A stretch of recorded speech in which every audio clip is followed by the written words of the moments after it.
Hi, I'm Dylan Walsh. You know me maybe from Nip Tuck, maybe from Superman and Lois, maybe as the mayor on Blue Bloods, maybe from Congo. Who knows? I'm here doing Spoiler Country, and I'm happy to be doing this today.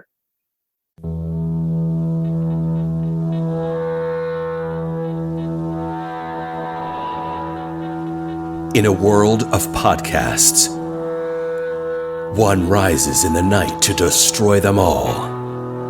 The elder god in an ocean of noise, the Cthulhu of the airwaves. This is Spoiler Country.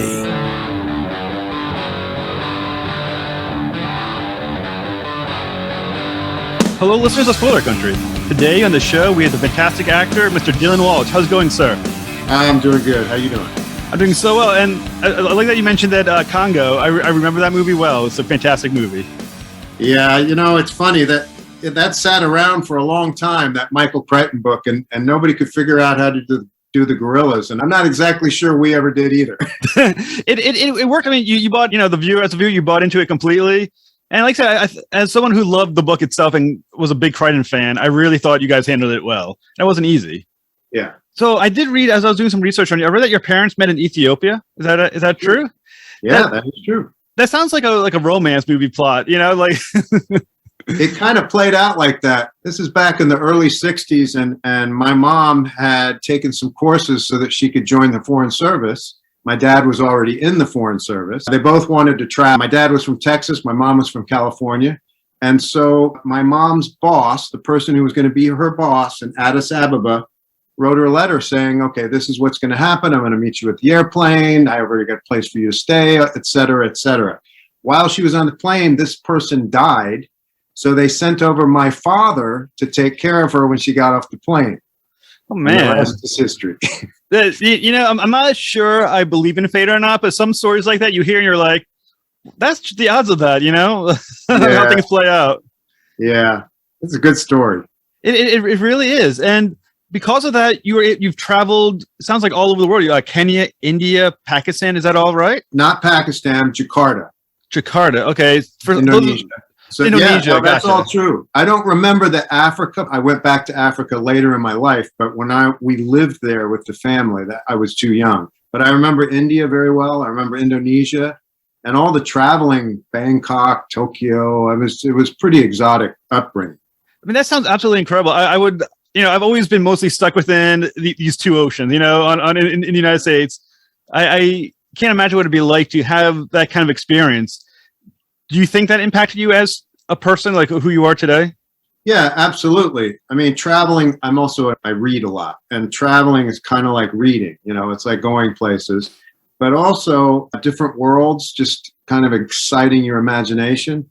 But also it made me kind of quiet. I mean, I kept having to, every 2 years, move to a new school, and I was kind of shy, but, I had to learn how to find my way. And I was pretty shy all the way until I tried acting when I was probably about 15 years old. And that to me answered all the questions. So yeah, no, it definitely impacted me. Now I will say that we plopped down in Northern Virginia when I was about 10 years old. So I had both upbringings, really worldly and then suburban. Is it possible that, or do you think that all that traveling and having to learn to reintegrate yourself into different groups and different schools, do you think that led you to acting, or gave you some background on having to act, or at least learn to mimic your cultures? Absolutely. All these different contexts. When I say different schools, I went to a school in India. It was British kids, some Indian kids, but then when we moved to Jakarta, it was a completely different school, international. Some of the kids I couldn't communicate with. All of these kind of different contexts were so dramatic, and absolutely, I think that definitely influenced me. So when did you finally decide? You said in high school to be an actor. Like, what was it? Do you remember what kind of sparked that interest, the immediate interest anyway, in acting? Well, part of it was that I was overseas so much and didn't get much, I was deprived of it. So I remember going to see Chitty Chitty Bang Bang when I was 5 years old. And I remember seeing a few episodes of the old Batman, but it was hard to get stuff And I was starving for it. So when we got back to the States, it was pretty pent up in me. And I don't know, I just started to feel like whatever they're doing up on that screen, that's what I want to do. That's awesome. What was your first acting experience? Well, I told my mom, and I was so shy, she was surprised. I said, I want to try an acting class. I must have been about, to be honest with you, 13 maybe. And she said, okay. And she found one that Fairfax County sponsored. I would go there like one evening a week. And then we had a scene night. And Cool. I did something from a really strange play called Oh Dad, Poor Dad, Mama's Hanging in the Closet and I Feel So Bad. It's something like that. Bizarre, very strange play. But I had fun with it. And then like I said, it answered all the questions for me. I could feel comfortable in front of people, sort of hiding behind a character. And I had a great time.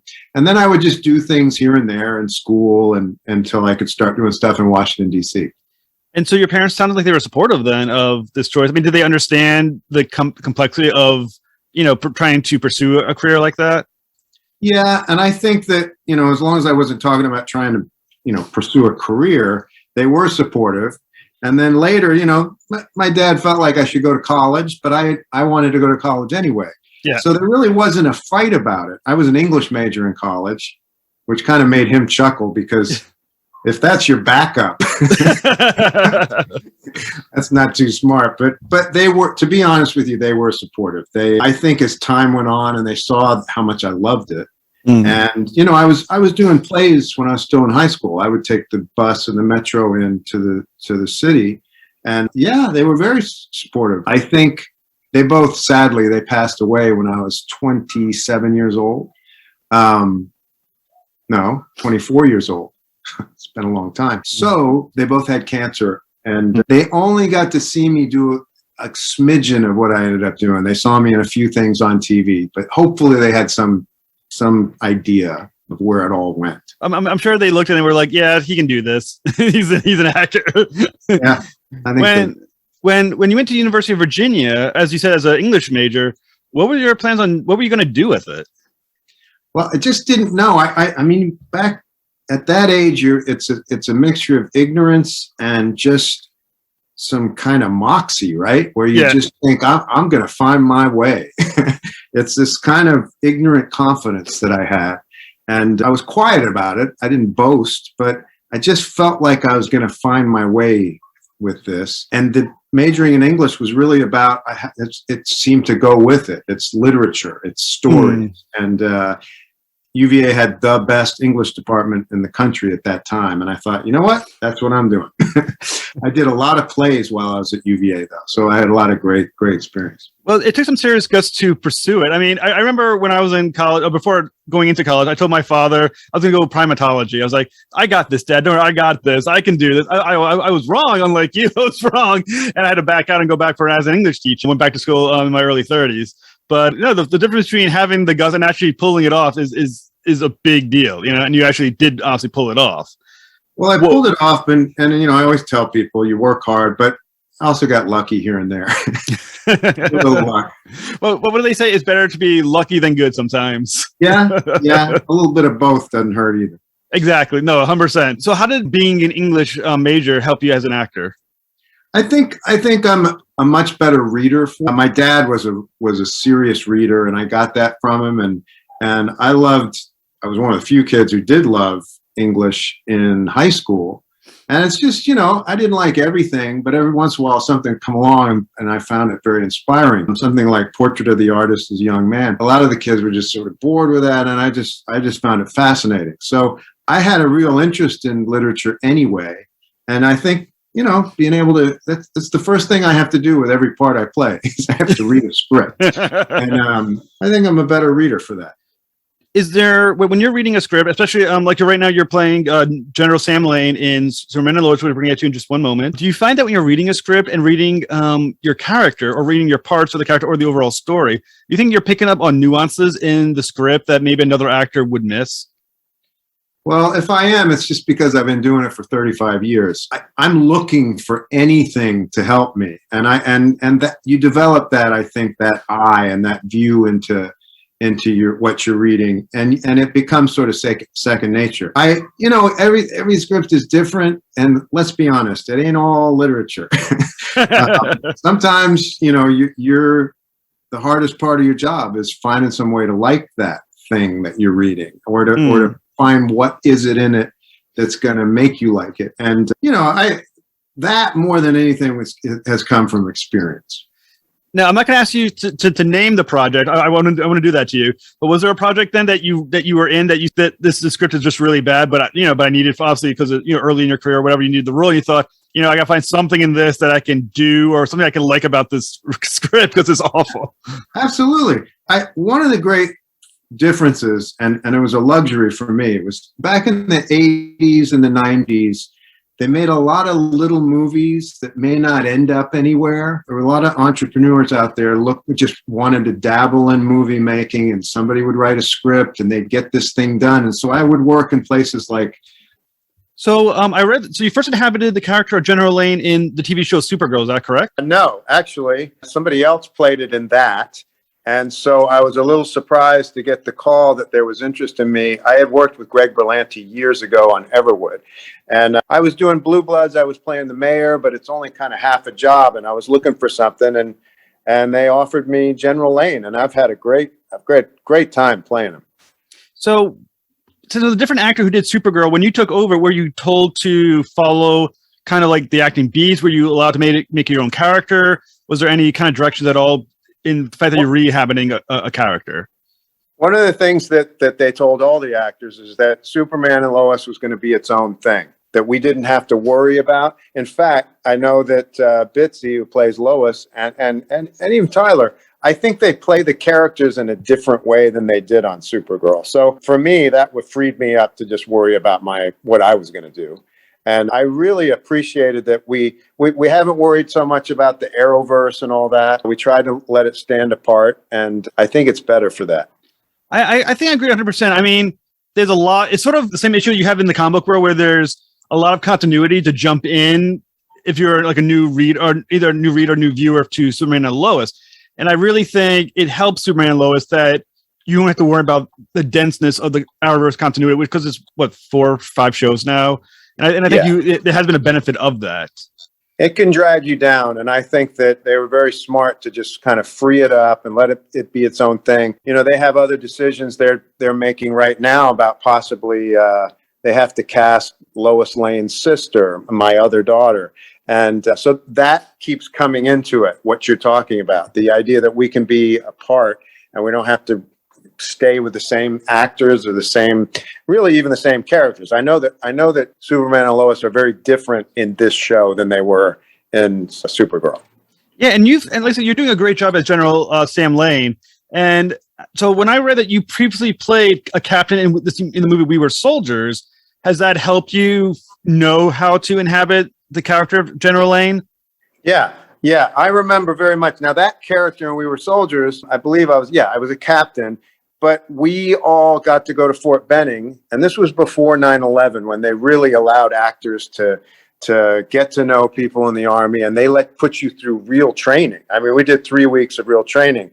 And of course, I was a grunt. I was an actor in my 30s, but compared to all these other guys, we were very, very humble. And so I came at that from that side. But I remember those guys. I remember the real captains. I remember a major in particular. And then, so for me coming to this, I started with that. And I tried to imagine those guys and actually bump it up. Because we're talking about General Lane is not just, he's the general. He's the guy. And, carrying the weight of the world. And the idea that there's nobody higher than him. He has to do it. And one thing I really do like about how the general is being handled, not just by you as an actor, but from the writing, is that it seems like in the world of comic book movies that the general always there's like a trope where the general of an army is always this kind of, I hate the superheroes. I hate, I want to do this all, they're going to destroy the world. I'm going to have to kill them, blah, blah. Like, like Marvel has a character like that as well. Thunder, something Ross, whatever his name is. And I like that Superman and Lois is walking away from that. It's like you create, instead of making him this stereotypical TV show general who's like this asshole, whatever, they make him a likable guy who loves his family, cares about the guy who's his son-in-law, And I really think they've given him so many layers that I think you're playing all of them, the nuances of it all. Thank you, because that is the challenge. And I credit Todd Helbing and Greg Berlanti with those kinds of choices because, what works on the page in a comic book doesn't necessarily work on film. Right. You always have that general with this iron jaw and everything is very gruff and we know that guy. And we've seen him before, and good luck trying to play him. But what's great on a TV show is that, they're going to come at him from different angles. And the reason I wanted to do this part from the very beginning is that there was one world where he's the army general, and then there's another world where he's family. He's a grandpa, he's a father, and clearly a troubled past with his family, and he wants to make up for it. And I felt like that was the sort of duality that could make this really interesting. And you're right, the one thing kind of tempers the other. The fact that he has to deal with Lois, who is a very strong-minded person in his life. And often you'll see me in a scene, the general, having to kind of defer, let's put it politely. But that's what makes it fun. It's like he's between a rock and a hard place. And that's what's made it fun and challenging and why I've really liked it. And obviously in Supergirl, the initial general in Supergirl was the more stereotypical TV show general. And I do like how, because of it all seems to be about family, Superman and Lois, more than almost any other CW superhero programs, that this is truly a family, other than, not a surrogate family. This is legit a family. Yeah. And you do have also the grandkids, Jordan and Jonathan. How do you play that aspect of the general, that the fact that, that of the kind of the worldly grandfather, the caring parent, grandparent? Well, two things. First of all, I come at it from, he has ground to make up with them. And I don't even know the backstory, what we're going to use. It gets fed to you as an actor, as little spoonfuls, and you try to get a sense of it. I haven't worried about doing research because I feel like we're making this thing on our own. So that's sometimes frustrating because the little they'll give me, I have to kind of figure out what that is. But I feel like with that family, each member of that family, General Lane feels like he has some ground to make up. First of all, he's always a general. It's hard for him to let that down. So I come at it from that point of view. And also the writing's been really good there. Sometimes the kids are so detached from their grandfather or really angry at him. And again, he's got to drop that general thing in that moment or he loses them.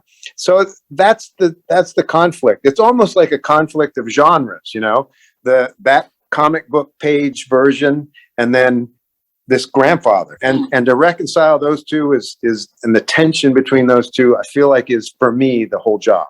Was there any tips they gave you when you got the roles? Because like I said, you're getting a script at a time, and you're kind of the fact that it all works so seamlessly as your performance from episode 1 to episode, I think it was 12 or 13, is a testament to how well a job you're doing.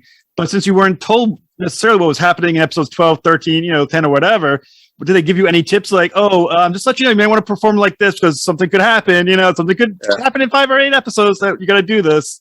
Well, we do have conversations. I remember there was a scene with Jonathan where I was telling him off and then I walk away. And I'm not even going to say which scene because I don't want to ruin it for anybody. But I did call Todd and I said, we've been in such a bad place that in this moment, I'd rather play the sadness of it. And he said, I'm with you, except I know what we're about to do.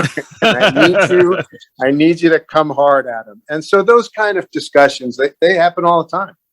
Well, we had on the show maybe a week and a half ago, Alex Garfin, who plays Jordan. And he's also doing a fantastic job on the show. When you're playing General Lane and you're playing against the grandkids versus how you're playing against Lois, are you changing your approach at all for how he's approaching grandkids versus his own kids who have the more deeper history? Yeah, I think with Lois, that's the exact phrase. Deeper history, more complexity, more ground to make up there. He's never he's never going to win there. He gets the smallest little reprieve here and there. But with the grandkids, I feel like he's ready to do better, and he can do better with them. He feels like now he messes up an awful lot because the problem with Superman and Lois, the world is always about to end. Right. So the stakes are so high. But I think even all through that first season, I think that General Lane feels like that's where he can kind of find himself again. He has some guilt, and I think that with Lois, there's only so much he can do. But with those grandkids, and they're great boys, those actors, both of them are great actors. I really enjoy doing scenes with them. When the interesting about, I guess, playing General Lane is that obviously you exist in the same world as Superman, and his daughter's Lois, but her husband obviously is against Superman. Yeah. When you're inhabiting the character, and in many ways your understanding of the character is as good as anyone outside, maybe the writers who are creating the character, do you think it affects General Lane? Because I'm sure he's used to being the alpha patriarch of his family, to have Superman being also the Superman, the part of the family, and I guess in many ways being his own patriarch. Do you think it affects the General Lane as an individual? Absolutely. I feel like it's a lot easier for General Lane to talk to Clark, because Clark is a person and General Lane can handle that. He can talk down to him a little bit, can boss him around.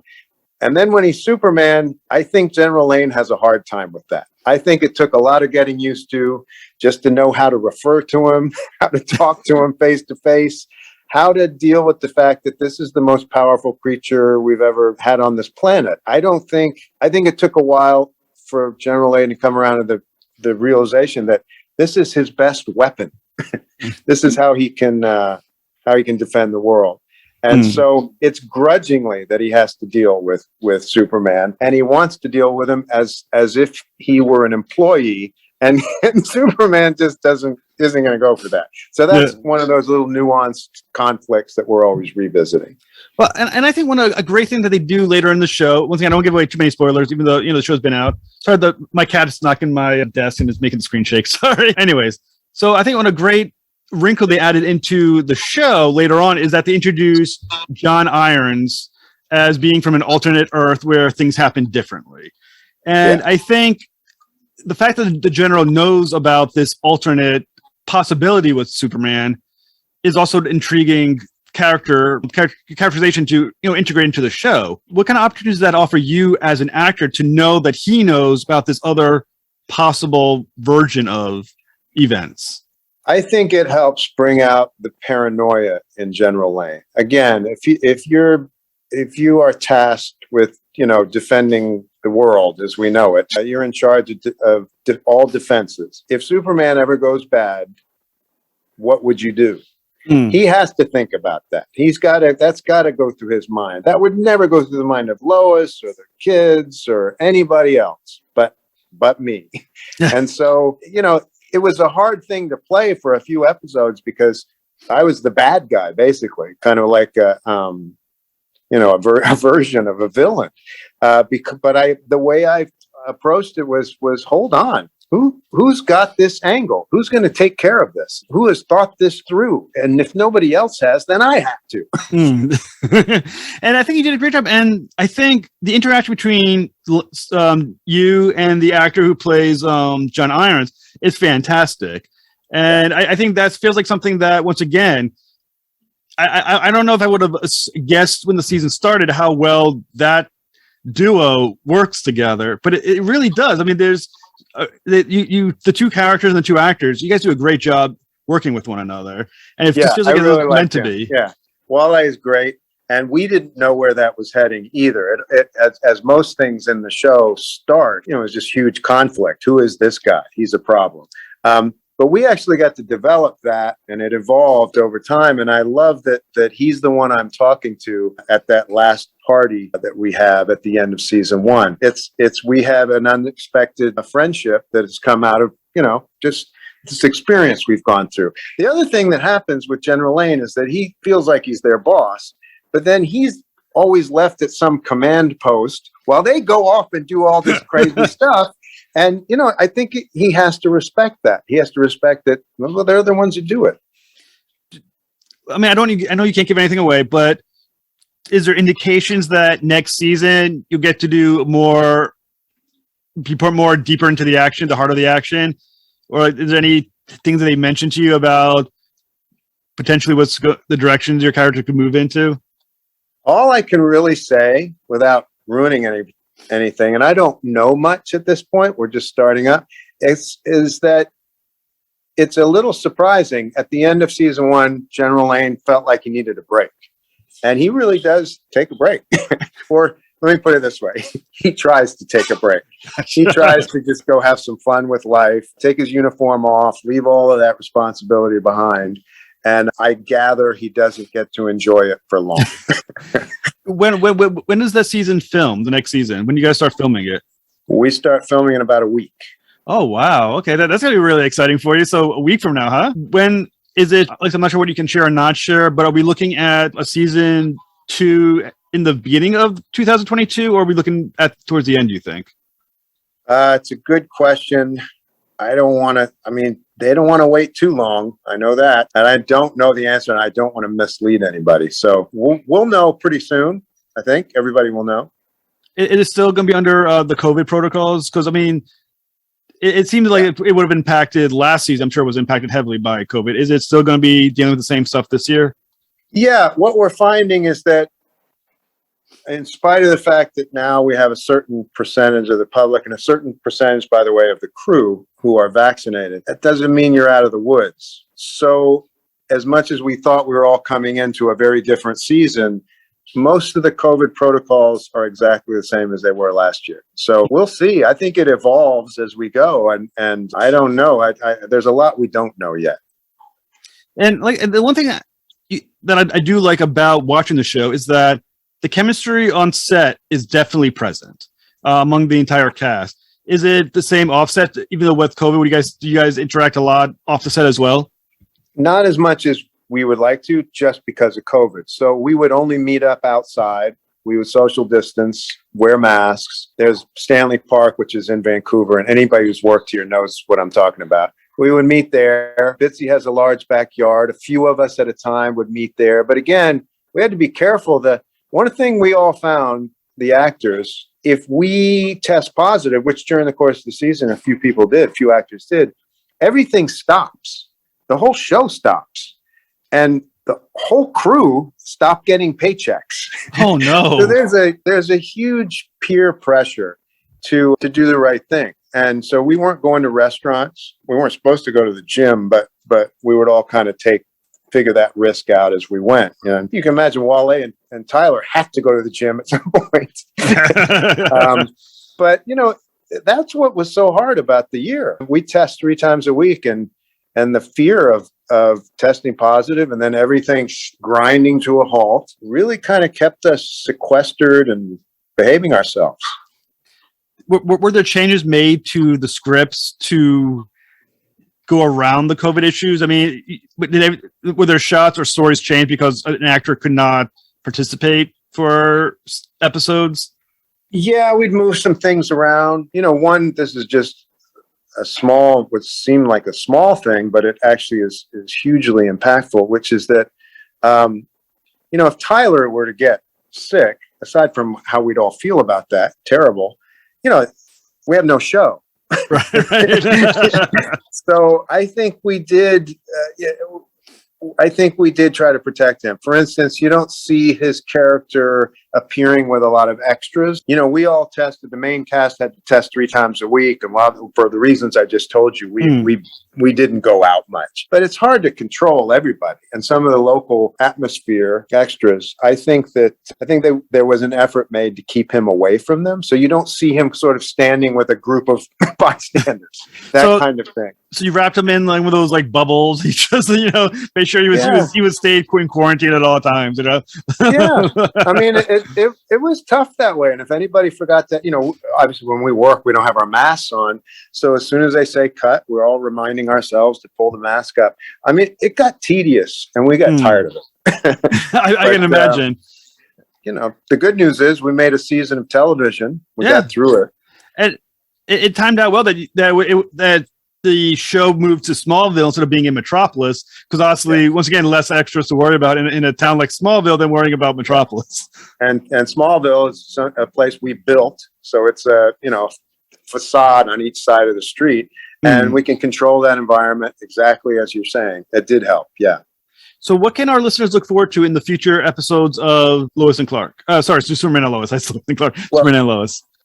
There's still Lois and Clark, but you're right. Well, I don't know much, but I know that from the first few scripts, it feels like we're trying to get back into the family.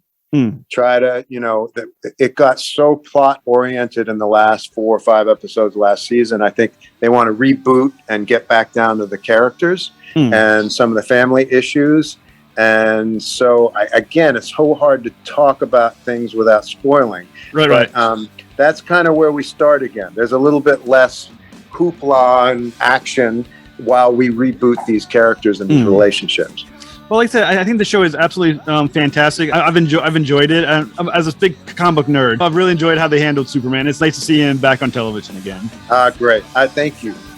It is definitely my pleasure, and I want to thank you so much, Mr. Walsh, for your time. You're fantastic, and I hope to talk to you maybe when the next season is about to launch.